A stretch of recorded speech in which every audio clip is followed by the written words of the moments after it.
Subscribe to Siddharth Kanan's YouTube channel now. Kavita Kaushik ji, genuinely बताओ, जब घर के बाहर निकली क्या चीजें फील कर रही थी ऑनेस्टली? एंड मैं मानता हूं इतने साल हम एक दूसरे को जानते हैं, you are very real, you are very honest. Tell me exactly क्या चीजें हुई when you came out of the house the second time. So when I walked out of the house, I was a complete misfit. ये मैं बहुत सालों से जानती थी, लेकिन वो है ना, बिग बॉस हमेशा मुझे लगता था जैसे शादी का लड्डू है कि खाया तो भी पछताया, नहीं खाए तो भी एक वो रहता है कि यार कैसा होगा. और इस बार जब इतनी मतलब मैं I was so board in the lockdown कि आई थिंक मैंने अपने आप को ये बात जो मुझे अच्छे से पता थी कि मैं इस शो के लिए नहीं बनी हूँ. मेरा वो टेम्परामेंट नहीं है ना. मैं जब केज्ड होती हूँ तो मेरे पंजे निकल आते हैं. मैंने देखा भी वही है बचपन से. I been raised in a very police, पापा पुलिस में थे तो मैंने वो एनवायरनमेंट भी you know little rough and raw वाला देखा है, जहाँ जबान की बहुत परफेक्शन नहीं होती जब इंसान पिस्ड ऑफ होता है. ठीक है, वो ऐसी हूं मैं, दैट इज मी.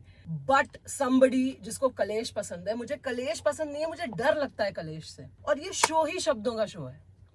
ये शो की गलती नहीं है भैया, मेरी गलती है कि ये जानते हुए कि ये शब्दों का शो है, आप मेरे जैसा इंसान जो देसी है बिल्कुल, ठीक है, यू नो, हमारा प्रोफेशन डिमांड करता है कि हम डिफरेंट कैरेक्टर्स बने, डिफरेंट तरीके से पेश आए, लेकिन मेरा गुस्सा रियल हो जाता था और ऐसी चीज निकलती थी ना, मैं बाद में मैं भी सोचती थी कि क्या अच्छा ये बोला, ओहो अच्छा इसका ये मतलब निकाल रहे हैं. एंड अभी तो मैं शांति से बोल रही हूँ, तब मुझे वो बड़ा फ्रस्ट्रेटिंग लगता था कि that's not what I mean या that's not what I am trying to say. लेकिन फिर भी मेरे गुस्से को, क्योंकि शब्द कड़वे निकल रहे हैं, तो वो मिसअंडरस्टैंड किए जाते थे.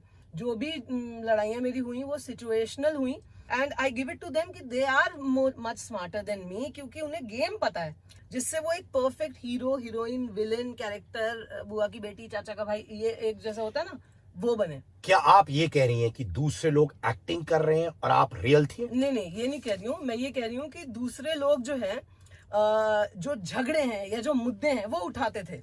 अब यार एक बात बताओ, तुम ये मुद्दा उठाओगे कहीं की, सुनो बाथरूम की मोरी निकाल के क्यों किसने रख दी, उस पे एक मुद्दा बनाओगे? या तुम नॉर्मली आके कहोगे गाइस बाथरूम की ना मोरी मत हटाना, वहां से कीड़े आ सकते हैं या सांप आ सकता है ना? या तुम ये बोलोगे मुझे मालूम है किसने मोरी के वो निकाला, क्योंकि जिसके लंबे बाल हैं, बाल ना उठाने के डर से. इस टाइप के मुद्दे बनते थे, ये मुझे इरिटेटिंग लगते थे. पर ये बताओ, जब तुम घर के बाहर आई थी, चंद्रमुखी चौटाला आइकॉनिक कैरेक्टर, बोलने की जरूरत नहीं है, हिस्टोरिक लैंडमार्क. मेरे स्टूडियो के जो बच्चे सब यहाँ पे आए हैं तुम्हें देखने के लिए. That is how iconic your character was. जब घर के बाद I the second time also, बहुत सारा हेट देखने को मिला. एक्चुअली जब मैं घर के बाहर आई ना, मैं किसी झगड़े की वजह से नहीं आई. वो तो महादेव की कृपा थी कि भैया उन्होंने खुद दरवाजा खुलवा दिया. उस दिन मैं इतनी भरी बैठी थी कि मैं दुआ कर रही थी मैं एलिमिनेट हो जाऊं यार. I am telling you seriously. जब बिग बॉस ने वो दरवाजा खोला, मैं सोच रही थी कि क्या चले जाऊं, ये इन्होंने खुद ऑप्शन दिया है. फिर इतने में झगड़ा होने लगा, चिल्ला. एंड फिर उस झगड़े में भी you know again I said something which was not like कि मैं प्लानिंग करके बैठी थी कि मैं बोलूंगी. अगर ऐसा करना होता तो मैं रहती ना शो में गंद मचाने को. मुझे गंद नहीं मचाना था, मैं इसलिए बाहर आई हूँ. और दूसरी चीज, मैंने जाके ये वादा करवाया था सबसे कि भाई वायलेंस नहीं होगा, वायलेंस नहीं करेंगे, आओ ताली देते हैं. और मैं बता रही हूँ सिद्धार्थ, उस दिन मुझे ऐसा लग रहा था मेरा हाथ वाथ उठेगा किसी पे.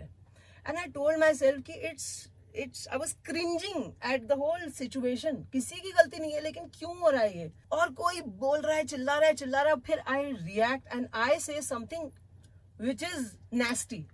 ये मेरी शायद आप कमी बोल लीजिए. और इससे पहले कि मैं कुछ यू नो हाथ वाथ मेरा उठे, बेकार की कोई चीज हो, I was like you know जाओ यहाँ से. मन बिल्कुल लग नहीं रहा था, इसलिए मैं निकल आई. बिकॉज रियलाइज की सोच समझकर कभी शायद मैं इस शो में नहीं बोल पाऊंगी. But most importantly, step by step, जब आप घर में आई थी, इजाज खान बहुत खुश थे. उन्होंने कहा देखो यार मेरी दोस्त आ रही है. आप और इजाज दोस्त थे. फिर आपके वो कमेंट्स आए कि यार लॉकडाउन में मैंने तुमको खाना खिलाया. हाँ एग्जैक्टली ऐसे, एग्जैक्टली ये जो फ्रेम तुमने अभी बनाया ना सिद्धार्थ, माइंड ब्लोइंग. यही फ्रेम गलत है. मैंने ऐसा बिल्कुल नहीं कहा कि लॉकडाउन में मैंने तुम्हें खाना खिलाया. मैं बताती हूँ वो सिचुएशन क्या थी.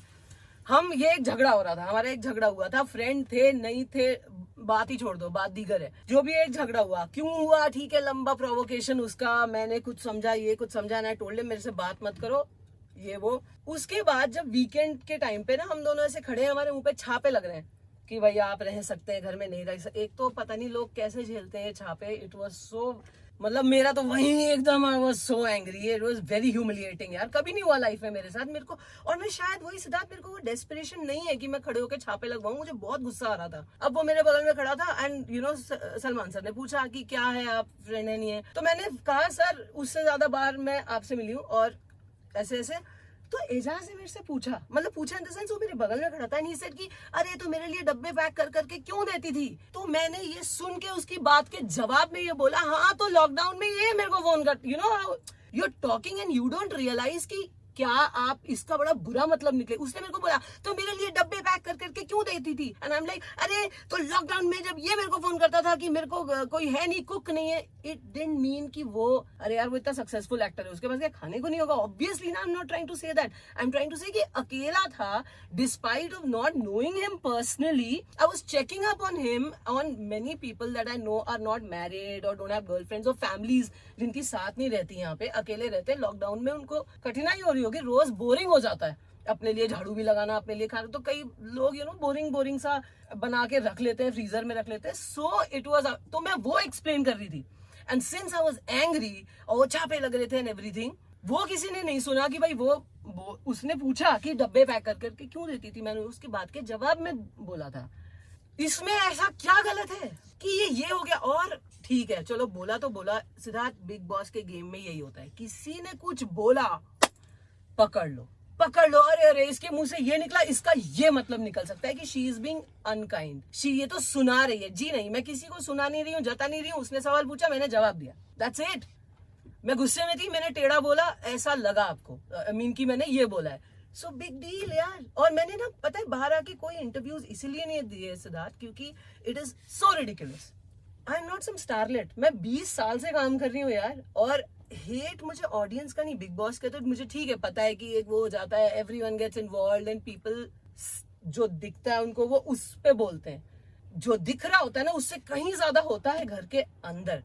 मुझे हैरानी भी नहीं, एक बहुत मजा आया ये देख के, कुछ लोग जो मेरे से, मैं जानती हूँ बहुत जलते हैं इंडस्ट्री में, कुछ हैं जो कुछ नहीं कर रहे हैं, अपने बिस्तरे पैक करके चले गए यहाँ से, लेकिन ये जानते हुए कि मेरी इस बात का ये मतलब नहीं था, उन्होंने बड़े ट्वीट्स किए कि ओह सो अनकाइंड एंड सो फलाना और ये वो।